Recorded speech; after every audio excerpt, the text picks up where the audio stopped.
The door wasn't just closed. It was locked. And on it a small white paper taped crooked said, "Do not enter. Guest room." Guest. I held the cookies tighter. Oatmeal raisin. Still warm from the church bake sale. I'd picked them for Lily. But now I stood in a hallway where I used to belong. And couldn't anymore. The doorknob was cold. I'd painted it light blue. Melissa hated the color. Said it made the hallway look old. That was my room. The one with the rocking chair by the window. The only place sunlight still remembered me. Now, it had guests. Melissa appeared behind me. No eye contact. Just her voice tight, polite. "Mama, we just needed the space. It's Brian's cousins. From out of state." She smiled like a nurse giving bad news gently. "You understand, right? Not a question. Not really." I nodded. Because women like me always do. That night I slept on the living room couch. The cushions dipped in the middle, the overhead fan ticked like a clock that forgot how to tell time. No one asked if I was warm, or if the stiffness in my knees had come back. They laughed behind the locked door. The one with my quilt folded at the end of the bed. The next morning I touched the doorknob again. Just in case. Still locked. Still not mine. So I went downstairs. The basement smelled like damp cardboard and old glue. I opened the fabric chest. Under my sewing patterns was the envelope, cream-colored, edges curled. Inside a rental agreement. A mobile home. Near the lake. I'd almost signed it 5 years ago. Back when I thought retirement might mean rest. I ran my fingers over the paper. It felt like a door I could still open. That night I didn't knock. I packed. Just what mattered. My late husband's handkerchief. The scissors from my sewing kit. The photo of Melissa 4 days old clutching my finger like it was the whole world. I didn't say goodbye. Just closed the door gently. The one that was never locked to begin with. And I walked toward a home that hadn't forgotten me yet. The road was long. But I had time. And this time, I had the key. I wasn't always this quiet. Once my hands moved quicker than thought. Threading needles between customers. Pinning hems while balancing 2 pots on the stove. They called me Lorraine the Lightning. At Maple Street Alterations. It wasn't fancy, but it paid. I raised 2 girls on chalk dust and thread clippings. Never missed a school fee. Never sent them to class with torn sleeves. Melissa was my youngest. Always watching. Always careful with her words even as a child. She used to sit under my work table. Sorting buttons by color. Red, blue, cream. She said cream was soft white. She had a soft voice too. The kind you leaned in to hear. When her father died, it got even softer. The day he passed I stayed at the shop. Closed the door. Sewed 14 aprons for no one. I didn't cry. Just kept the needle moving. Melissa came to me later that night. Small hands around a chipped teacup. She said, "I'll take care of you one day." I believed her. Years passed. Melissa moved across town. Got married. Had Lily. I sent money when she lost her first job. Dropped off groceries when Brian was laid off. She never asked. I just showed up. Because that's what mothers do. We show up. Even when we're not invited. When my hip gave out the second time, Melissa said, "Come stay with us, Mama. The guest room is yours. You won't have to worry about a thing." She called it a soft landing. Said I deserved it. So I sold my little bungalow on Maple. The one with the hydrangeas. The creaky floor in the hallway. I sold my quiet. And I moved in. At first it was fine. The house was clean. The air smelled like baby shampoo and cinnamon toast. Lily left drawings on my pillow. Brian made decent coffee. Melissa even dug out my old rocking chair and placed it by the window in the guest room. I remember how you used to fall asleep in that thing, she said. I smiled. But it didn't rock the same on tile. Still, I told myself I was lucky. A room of my own. A roof I didn't have to patch. At night, I folded dishcloths. Rehemmed Lily's pajama pants. Listened to the wind tapping the pane. It wasn't mine. But it was something. I tried not to take up too much space. Kept my voice low during news hour. Washed my teacup the second I finished. But space has memory. And houses have edges. Over time the kitchen felt smaller. The fridge colder. One morning I found my chamomile tea pushed behind a row of energy drinks. Melissa said nothing. Just reached past it. I smiled. And moved it back that night. Little things. They always start little. My sewing box was too cluttered. So I tucked it under the bed. The living room needed less furniture. So my rocking chair went to the garage. One day, Lily asked if I'd be home for her school play. I said yes. She smiled. But later, Melissa told me they only had 3 tickets. It's small, she said. Intimate. I said I understood. Because that's what we say when we're not allowed to say what we feel. But that night, I unboxed my old scissors. Polished them with oil. I told myself it was just habit. Truth was I missed the sound. The clean, sharp rhythm of purpose. I'd begun to unravel. Thread by thread. Even the guest room started to shift. Melissa replaced the curtains. Said my old ones were too dark. She added a diffuser.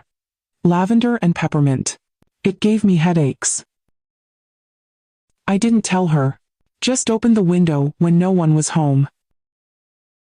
And I kept the old curtains folded in a drawer. For no reason at all. Except that they were mine. The final straw wasn't big. Most betrayals aren't. I came home one afternoon and saw a stranger's suitcase leaning against my bed. Melissa was rearranging the dresser. Oh, she said, surprised. I thought you'd be out longer. She didn't explain. Just smiled.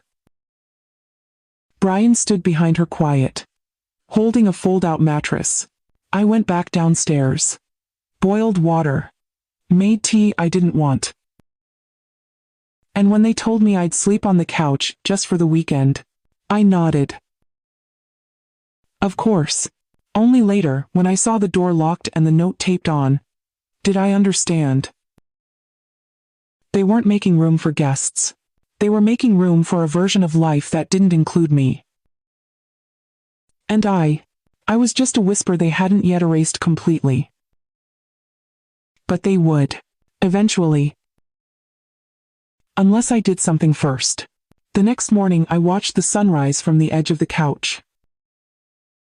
The light crawled through the blinds like it didn't want to be there either. Melissa walked past me in heels. Phone in one hand, travel mug in the other. She didn't look at me. Just said, "Don't forget, Mom. The lawn guys come today. Make sure they don't block the driveway." I nodded. And tucked the blanket tighter around my legs. Later I heard Lily giggling upstairs. A guest child, maybe. I no longer knew who was in the house. Or what time lunch was. Or if anyone noticed I hadn't eaten dinner the night before. The house was full. But I had never felt so spare. I opened my rattan chest while no one was home.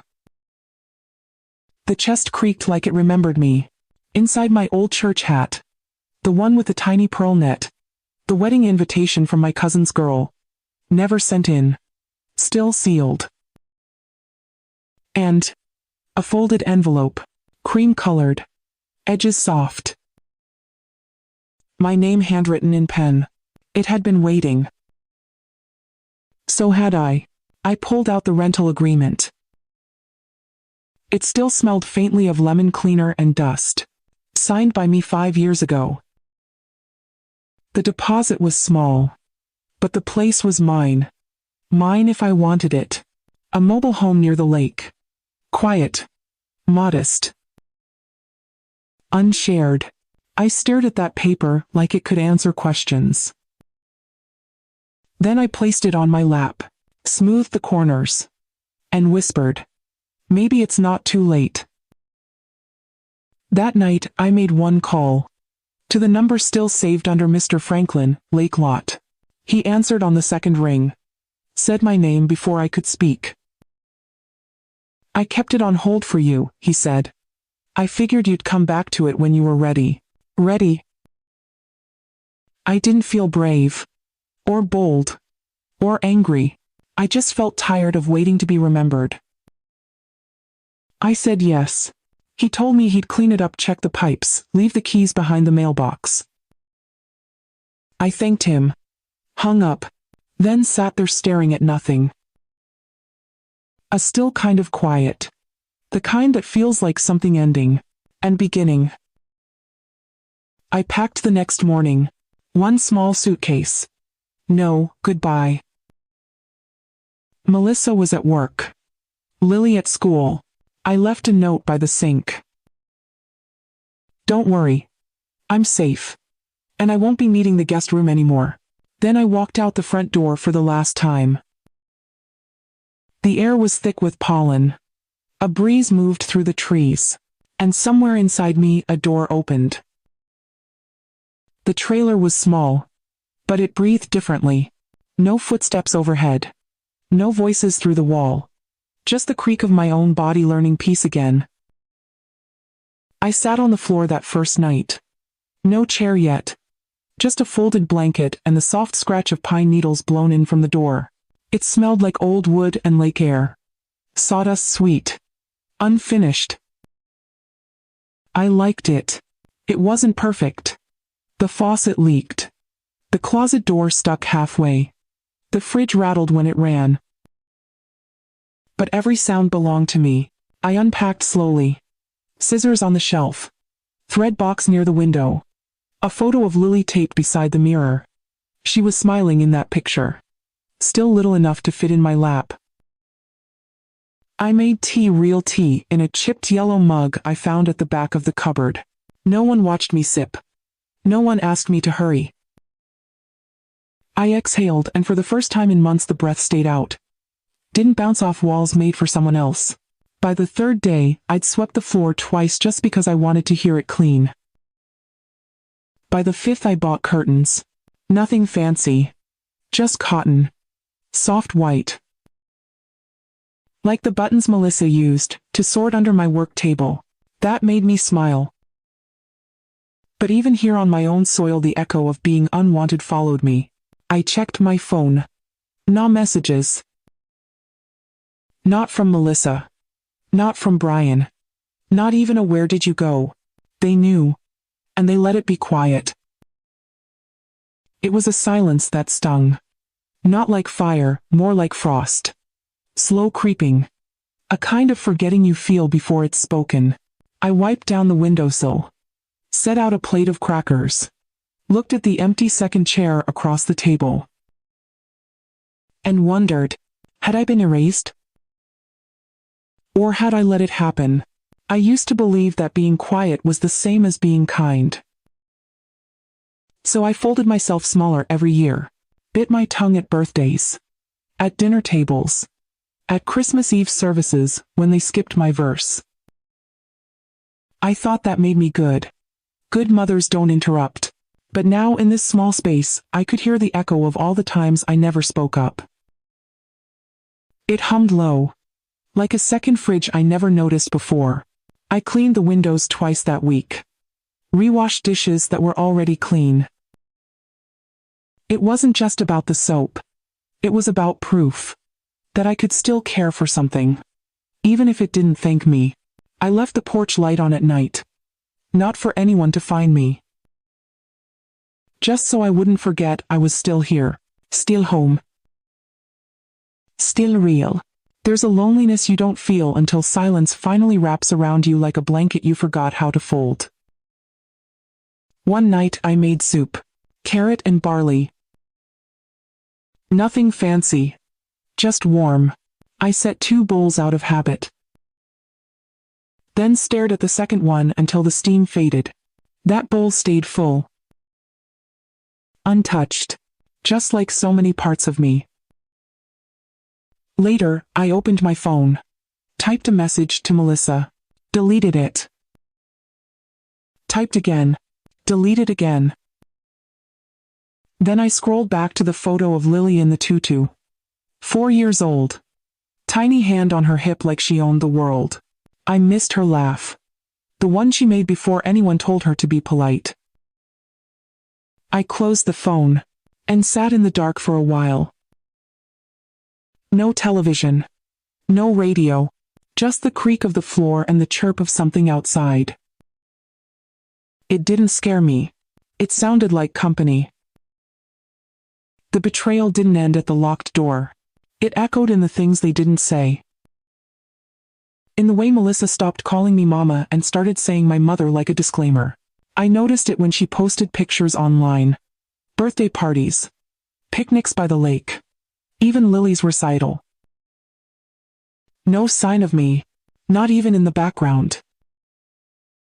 I used to stand behind the cake cutting slices. Now someone else held the knife. A woman in her 40s with sleek hair and a too wide smile. Brian's sister maybe. Or a friend from church. She sat in my chair. The one I used to fold napkins from. In another photo, Lily was holding a handmade quilt. Not mine. I zoomed in. Wrong stitching. Wrong color balance. No weight in the corners. But her smile, it was real. I pressed 2 fingers to the screen. Felt the warmth of it. But not her. There was a comment under the post. Such a lovely family. Tenny J, Melissa replied. Wouldn't trade them for the world. There was no mention of me. Not even a dot. Just silence. Painless for them. Piercing for me. I closed the laptop. Went outside. The wind had picked up. Leaves brushed the trailer wall like soft knuckles knocking. I stood there watching shadows sway on the grass. And I thought, I hadn't just lost a room. I'd lost placement. The kind you don't ask for. The kind that's just understood. That chair was mine. That apron mine. That place behind the cake earned. Now I was a ghost in photos I should have ruined with blinking. 2 days later, I got a card in the mail. Thick envelope. Golden edges. Melissa's handwriting on the front. I opened it with care. Inside was an invitation. Lily's coming-of-age brunch. Catered. Hosted at Brian's cousin's vineyard. Dress code garden formal. And a small sticky note. Just so you're aware, Mama, we thought it might be best if you didn't attend this one. It'll be crowded. Lots of new people. You understand. Again that word. Understand. I stared at the ink until the lines blurred. No RSVP. No apology. Just that. I placed the card on the counter, next to my chipped mug. The steam from my tea had gone cold. I didn't reheat it. That evening I went back to the old memory box. Not for comfort. Just to remember who I used to be. Inside my apron from Maple Street Alterations. My name stitched in red. Mrs. Fisher, finishing depth. A spool of mint thread still full, still unused. I held it in my hand like it could still make something right. I could have called. I could have asked. Why not me? But I didn't want a pity seat. Or a nod out of guilt. I wanted a place that didn't need explaining. So I did what I always do when the world forgets me. I stitched. That night, I made Lily a pillow cover.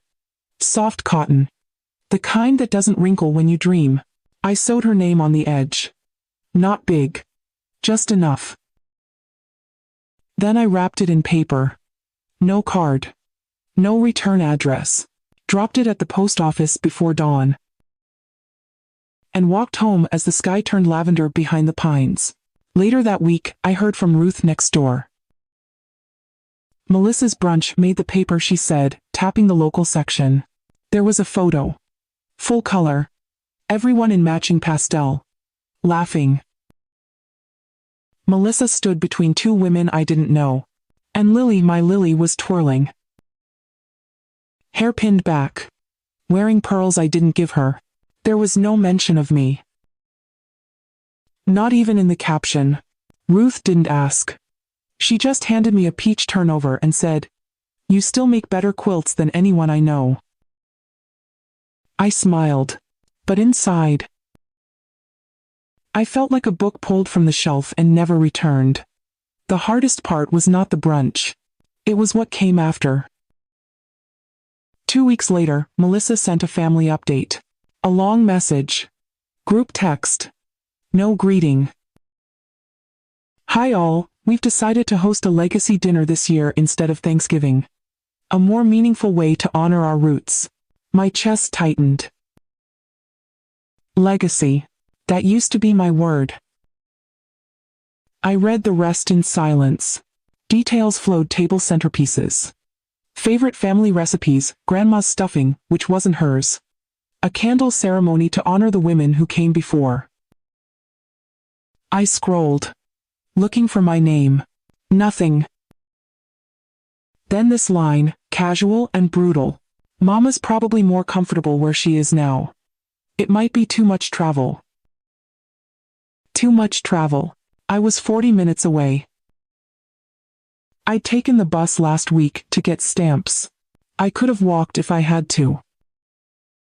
But that wasn't the point. They didn't ask. They just assumed. Worse, they decided. Again. I didn't answer the message. I didn't react. But that night, I sat with my candle box. Small tapers wrapped in wax paper. Some bent. Some chipped. The box smelled like pine and lemon polish. I pulled out one. Held it between my palms until it warmed. Then I lit it. No ceremony. No song. Just me and the soft flicker of who I used to be. I thought of my mother. She used to iron linens every Sunday night. Even if no one came over. Said it kept the house honest. I still remembered how she folded napkins. Once in half. Then triangle. Then slipped the corner like a secret pocket. I did the same that night. With my tea towel. Fold. Triangle. Slip the corner. And somehow, I felt her hands again. Not Melissa's. Not Lily's. Just hers. Mine. I opened the box of old photographs. Black and white. Faded edges. One of me in my 20s. Holding baby Ruth's baptism dress. Hair tied with a pencil. One of my husband smiling beside a snowman that leaned slightly to the right. And one of Melissa, age 9, holding her first sewing card. Back then she'd said, "I want to be like you." I touched that photo longer than the rest. Then I placed it in a new frame. One I bought at the flea market. Paint chipped. But solid. And I set it by the door. Not for visitors. But for me. So I'd remember what I'd made. Who I'd raised. Who I still was. I didn't go to the legacy dinner. Instead, I made lentil soup and ate by the window. The wind hummed through the trailer seams. Lonely. But not cruel. After dinner, I wrote a list. Not of groceries. Not of chores. Of women. Their names. Their trades. Ada, midwife. Teresa, baker. Margaret, ran the telegram station. And me. Lorraine, seamstress. I wrote it in red ink. Bold. Unapologetic. Then I pinned it to the side of my shelf. My legacy. My way. No centerpiece. No RSVP. Just the names of women who stitched dignity into things the world overlooked. I still missed them. Melissa. Lily. But the missing didn't hurt the same. Not after I reclaimed the weight of my name. They hadn't invited me to their ceremony. So I lit my own. One candle. One name. One room that no one had the power to lock again. The night it broke wasn't loud. No slam of doors. No harsh words. Just quiet. The kind that presses behind your eyes until the ache becomes a shape. I couldn't sleep. The couch creaked each time I shifted. The blanket didn't hold warmth. Even the wind outside sounded indifferent. I pulled it tighter over my legs, but my toes were still cold. There are silences that comfort. This wasn't one. This was the silence that makes you feel forgotten. Not by accident. By design. I stared at the ceiling. Stained at the edges. Still marked with old nail holes from a picture someone never rehung. I wondered what used to be there. A clock. A photo. Someone's promise. I sat up. My knees ached from stillness. Lit the stove. Waited for the kettle to hum. No radio. No background voices. Just the tick, tick, tick of time still passing even when no one sees you. Then I opened the chest. The one I carried through 4 moves, 2 floods, and 1 marriage that ended too quietly to mourn. It smelled like old wood, faint cedar, and something dry like dreams folded too long. Inside, my sewing shears. A lace collar from the 70s. A baby sock with Melissa's initials stitched in. And the envelope. Cream. Creased. Still sealed. The mobile home agreement. The one I had signed but never used. I held it like a letter from someone I used to believe in. The date on the corner, the 14th of March 2018. That year I turned 70. The year I had dreamed of peace. Of waking to birdsong instead of the news. Of planting things. Reading for no reason. Taking naps that didn't feel stolen. Of rocking gently on a porch that didn't apologize for the cracks. I remembered calling the office back then. Asking about paint color options. Yellow, blue, sage. I want something that looks like kindness, I'd said. The woman had laughed softly. You'd be surprised how many say that. I almost signed the full contract. I'd walked the lot. Twirled slowly in the empty space. Imagined curtains. A teapot.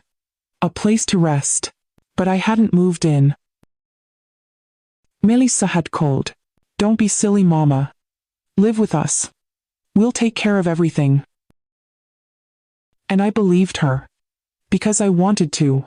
Because I'd been strong for too long, and suddenly, it felt nice to be someone else's worry. I folded the paper back. Not because I changed my mind. But because I wasn't ready to face how easily I'd abandoned myself. I didn't go back to bed. Instead, I took the scissors from the chest. Held them like I used to. Thumb steady. Index curved. Right hand, sure. But there was nothing to cut. No fabric. No hem needing care. Just my breath and the sound of the kettle going quiet. I sat on the floor and let my back rest against the cabinet. The linoleum was cold. Cracked at the corners. But solid. The calendar on the fridge stared back at me. A page for October. All blank squares. No birthdays circled. No appointments. No notes in red pen.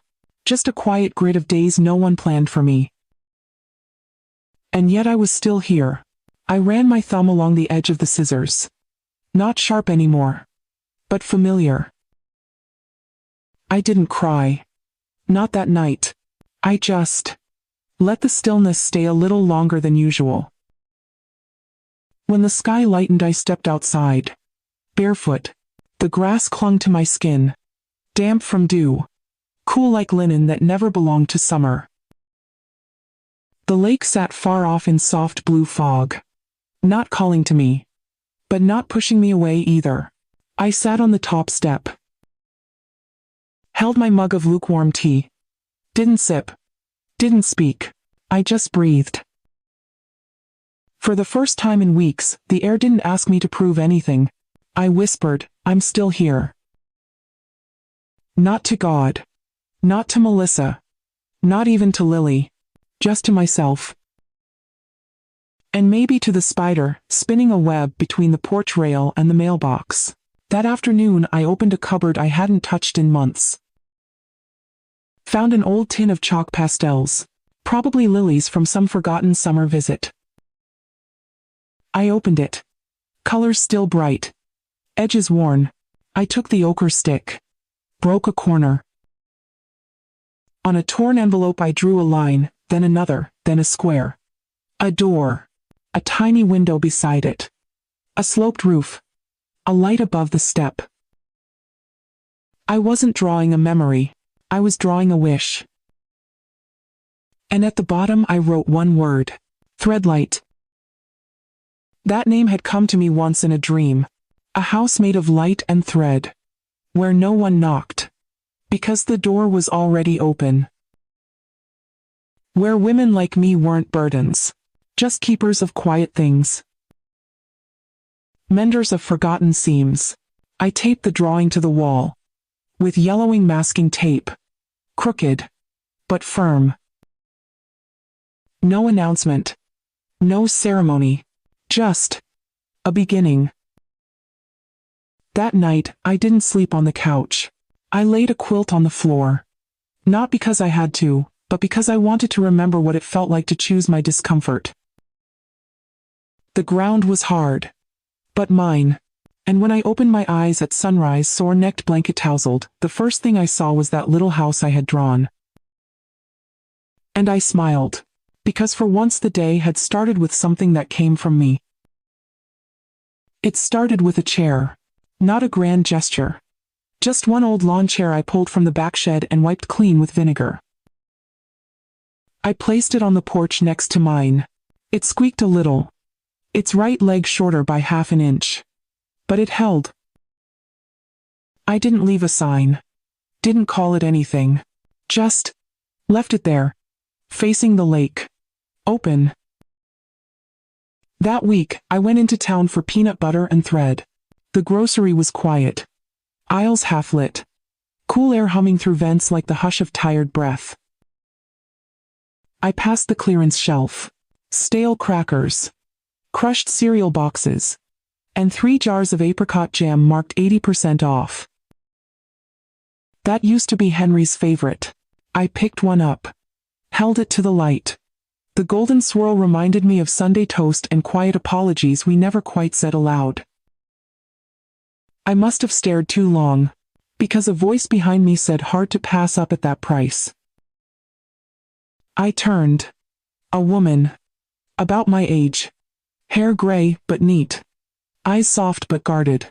She smiled like someone who hadn't in a while. I nodded. Held the jar up slightly. Used to be my husband's. She didn't ask more. Didn't offer comfort. Just said mine like cherry. I still buy it. Mostly for the silence it brings. And somehow I understood her completely. We stood in that aisle for a few seconds longer than strangers usually do. Then she pushed her cart forward. Slowly. But not away. That night I placed the apricot jar on the table. Didn't open it. Didn't cry. Just looked at it. As if it remembered something I had almost forgotten. Then I stepped out to the porch. Saturday in my chair. Let my fingers trace the chipped armrest. Let the silence breathe. The second chair waited. Not expectant. Just present. Like an invitation written in stillness.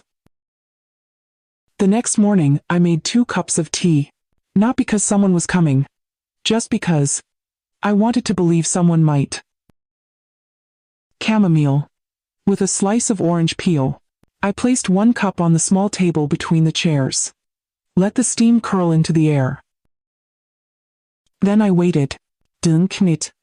Didn't read. Just listen to the breeze tickle the wind chime I made from broken sewing scissors and thread spools. They clinked like memory. Faint, but distinct. Around noon, a shadow moved at the gate. Slow. Unsure. I looked up. It was her. The apricot woman. Same neat hair. Same guarded eyes. She held a brown paper bag. And an expression that hovered somewhere between apology and curiosity. I was walking by, she said. Voice quiet. Not practiced. I nodded. Didn't smile wide. Didn't stand. Just gestured a tilt of my hand toward the chair. She looked at it like it might disappear if she moved too fast. Then she sat. Slowly. Carefully. Like someone afraid to break something already cracked. She placed the bag in her lap. Didn't open it. We sat there for a full minute without words. 2 women. 2 cups. 1 silence that didn't feel lonely anymore. Finally, I reached for the 2nd cup. Passed it to her. She took it with both hands. Nodded once. Blew gently. Sipped. And for the first time in weeks, maybe months, I wasn't invisible. I was a porch. A cup of tea. A place where a woman with her own grief could rest. We didn't trade names. Didn't exchange stories. Only sips. Only stillness. And somehow that was enough. The 3rd chair wasn't planned. I found it behind the trailer. Under a tarp. Legs a little rusted. Seat still firm. I scrubbed it clean. Let it dry under the midday sun. Then placed it next to the first 2. Not stacked. Not folded. Just ready. I didn't expect anyone else. But I had learned that readiness is a kind of welcome. It was a Tuesday when she showed up. Not the apricot woman. Another one. Short hair. Loose cardigan. Eyes like someone who'd forgotten how to look up.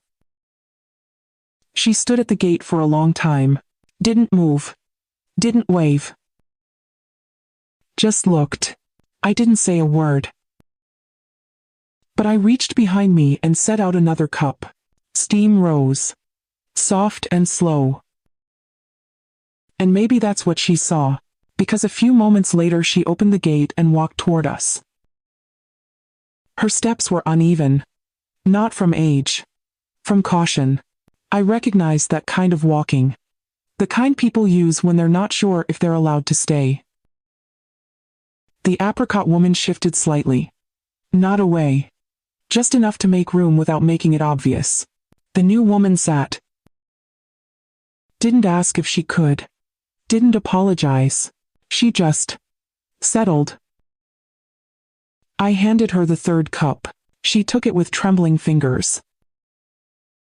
Then silence again. 3 women. 3 chairs. 3 cups. And a wind chime that sang only when the breeze remembered. No one talked about husbands. Or children. Or who left who first. No one said what had been taken. Or by whom. We just sat. Until someone laughed. It wasn't loud. It wasn't planned. But it cracked the air like a thread finally pulled free. We didn't ask why. We just let it linger. Let it stitch us a little closer. It began with a whisper. Not from someone else. From me. One quiet afternoon after the last cup was emptied, I looked at the porch and thought, what if this wasn't just a place to sit? What if it could become a place to make again? Not for profit. Not for applause. Just to give back what the world had slowly stolen purpose. That night I opened the drawer beneath the sink. Found an old notepad. 3 pages left. Edges curled like petals in rain. I wrote down 3 words. Need. Thread. Time. Then paused. Added a 4th. Company. I folded the paper. Slipped it into my coat pocket. And the next morning I caught the early bus into town. The route passed by my old street. The one with the blue shutters and the creaky gate. Melissa's house. Still tidig. Still Bea. No one looked out the window. I didn't linger. Just told the driver stop by the corner please. I did. I stepped off. Walked 3 houses down. The back gate was still unlocked. Just like always. I moved quietly. Didn't want to startle anyone. Didn't want to be noticed. Not out of fear. Out of peace. The basement key was still taped beneath the flower pot. Melissa never remembered it was there. Inside it smelled like old carpet and Christmas boxes. I found it in the far corner. My machine. Singer 401A. Olive green. Heavy as truth. Dusty but intact. I wrapped it in the quilt I once stitched for Brian. Tied it with twine.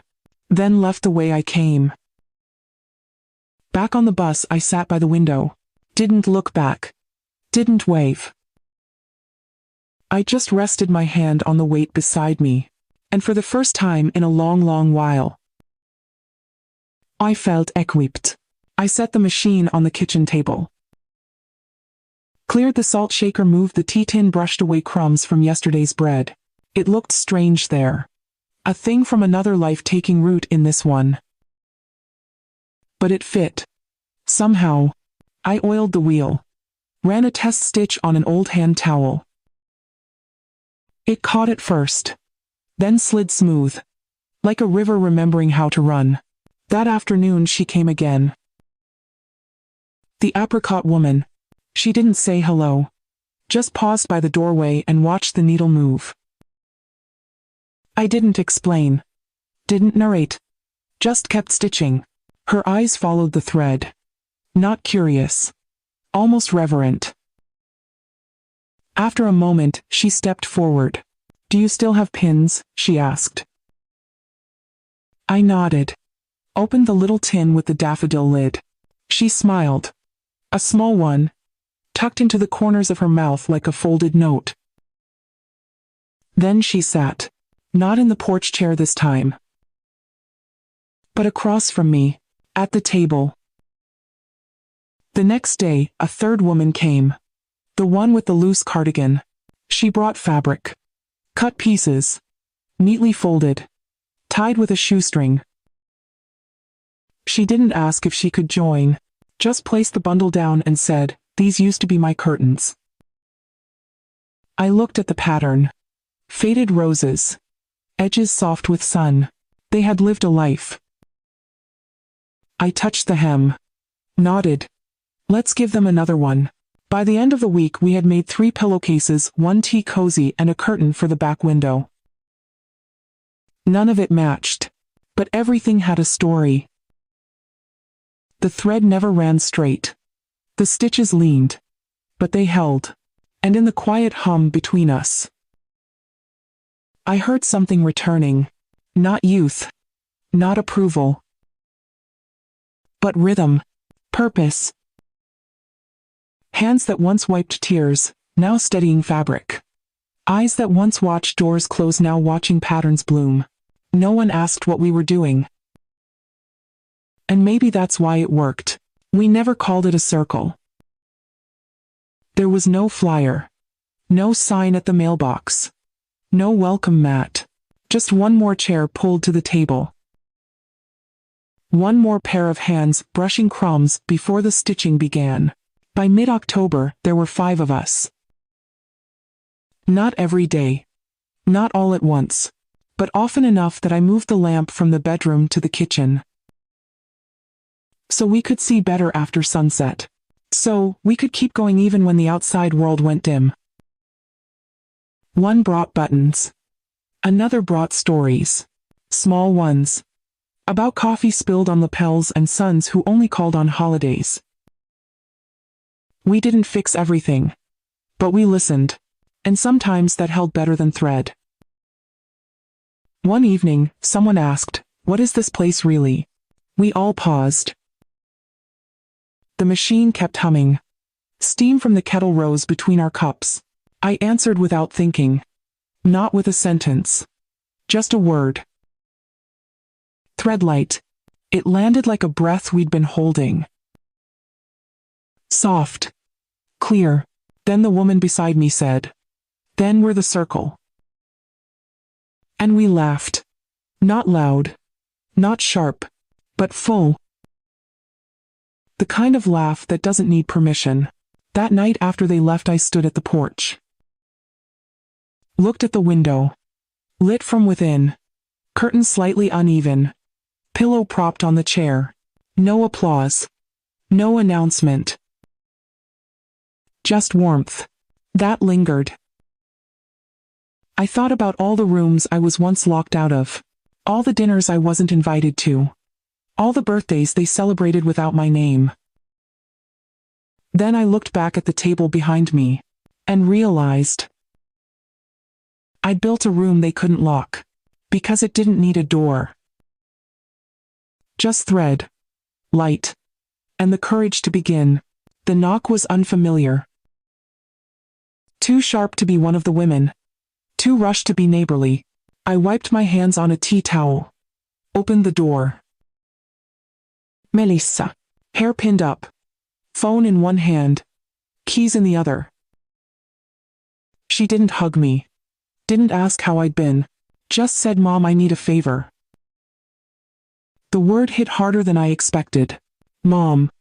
Asterisk. Not Mama. Asterisk, not Lorraine. Asterisk, just Mom.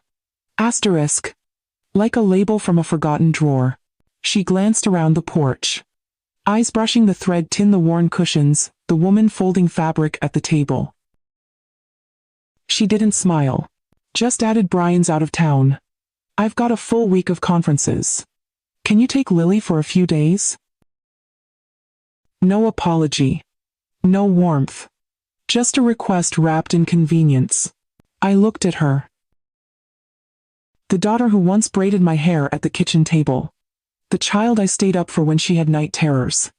The woman who locked my bedroom and gave no key. I didn't answer right away. Just stepped aside slowly. Let her in. Her heels clicked on the floor like someone entering a waiting room. She didn't sit. Didn't even look long at me. Just tapped her phone screen. Scanned messages. Finally, she said, "She's in the car. I'll bring her in."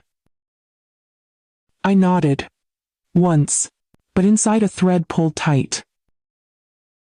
Not of anger. Not yet. But of something older, something waiting its turn.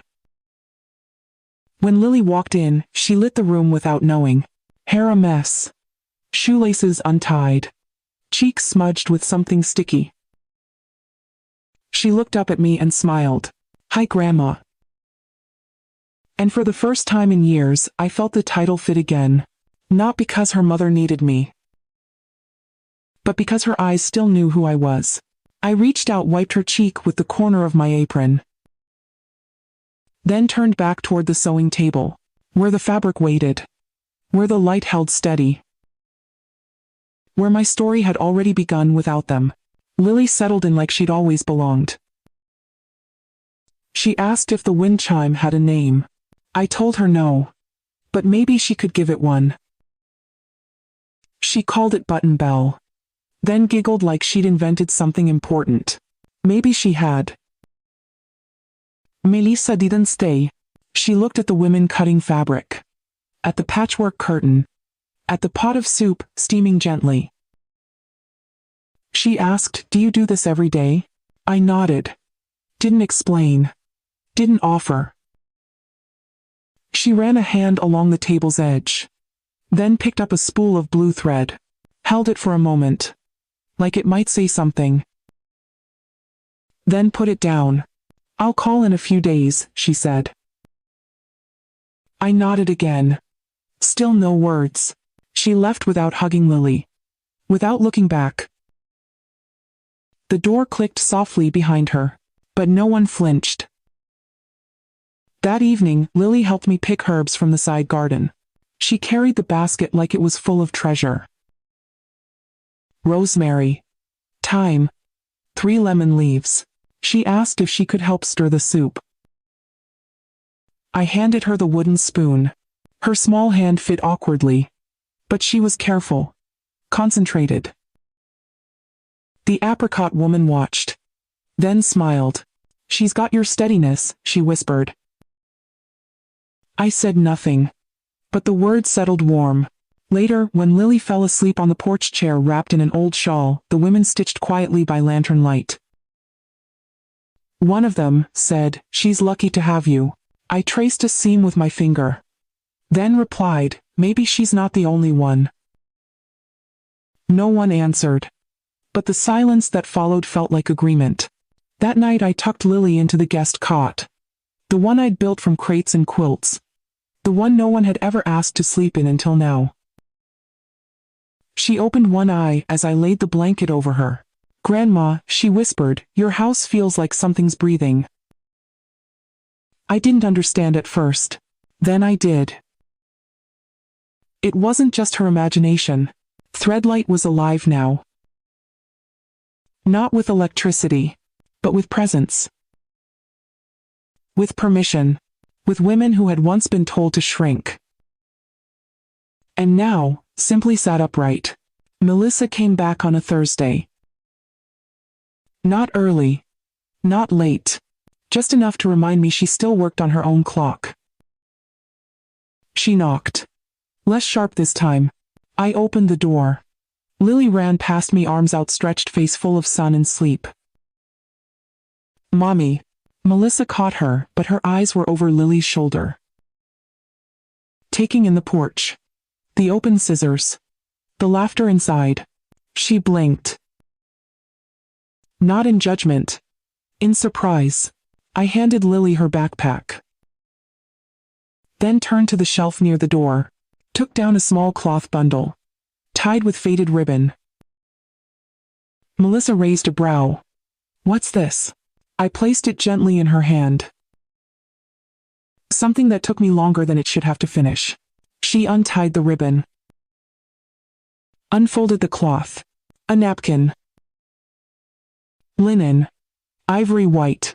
Edges scalloped, stitches clean. In one corner her name. Melissa Ann. Below it a forget-me-not. Tiny. Precise. Blue as her childhood room. She stared at it. Didn't speak. Then softly, "You still sew?" I smiled. I started again. She ran her thumb over the thread. The flower. The name. Then looked up. I didn't know. I waited. But she didn't finish. And that was all right. Some sentences don't need endings. She held Lily's hand. Stepped off the porch. Halfway to the car, she paused. Turned back. "Do you need anything?" It was the first time she'd asked me that in years. I answered with a tilt of my head. Not no. Not yes. Just I have enough. She nodded. Lily waved from the window. The car pulled away. The dust didn't stay long. Inside, the women were still stitching. One of them asked, "Was that your daughter?" I nodded. She used to hold my hand in fabric stores.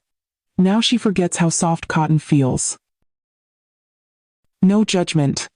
Just memory. Then I added. But I remembered. They didn't ask more.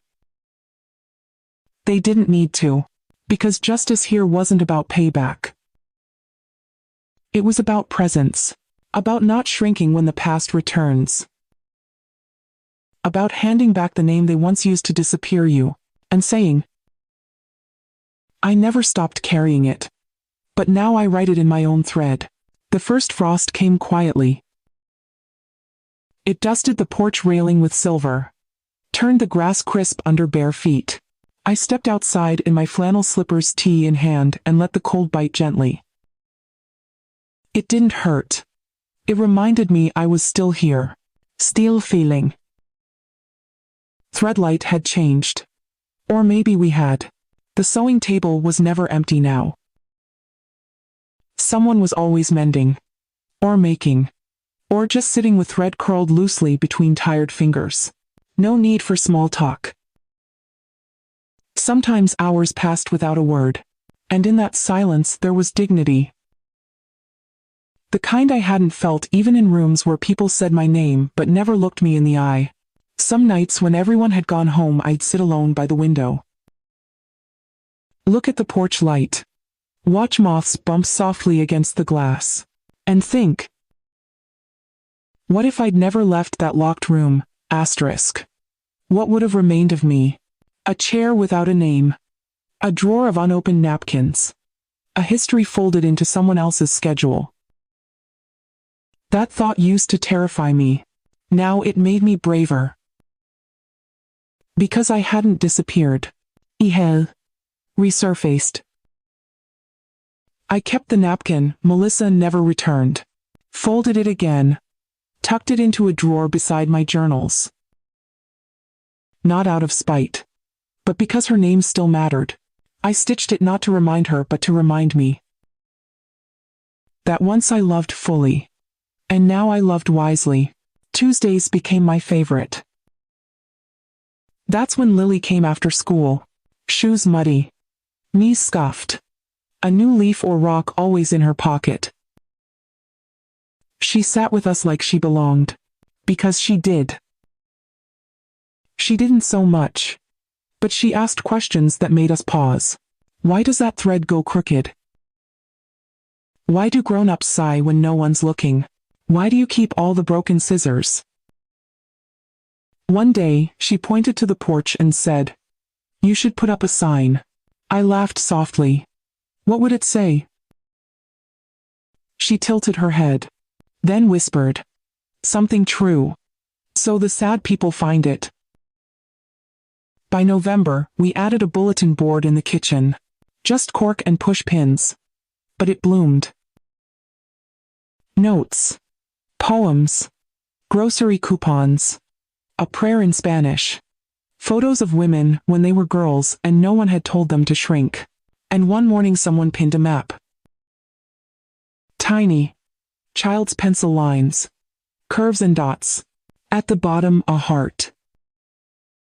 In Lily's handwriting. You are here. You are safe. I didn't cry, but my hands shook as I touched the paper. I steadied them by placing my palm flat over the drawing. Held it there. Let the warmth of skin meet the cold of thumbtack metal. And I whispered. She understands. Not just where we are. But why? That night I stayed up past the others. Refilled the kettle. Swept the porch. Lit a candle in the jam jar we saved from the first day. Then I sat. Took out a blank page. And drew. Not from memory. From hope. A crooked little house. 3 chairs. 1 window. Curtains half finished.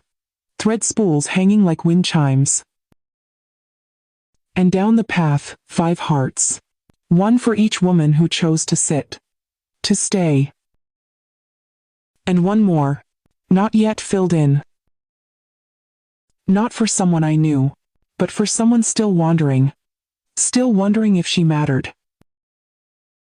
Still holding her own silence, like a secret too old to name. She'll find us. Maybe not today. Maybe not through roads or signs. But through softness. And when she does, she won't have to knock. Just walk toward the porch where the light never turns off. The snow came late that year. It didn't blanket the world so much as whisper across it. A soft dusting on the porch steps, the tin roof, the folded quilts left out too long. Inside the air was still warm. Not from a heater. But from something quieter. The women had gone home early. They carried cinnamon bread stitched mittens and stories they would never write down. Only I remained. Me and the sound of the kettle cooling. I stood at the window and watched the wind play with the wind chime. It wasn't loud.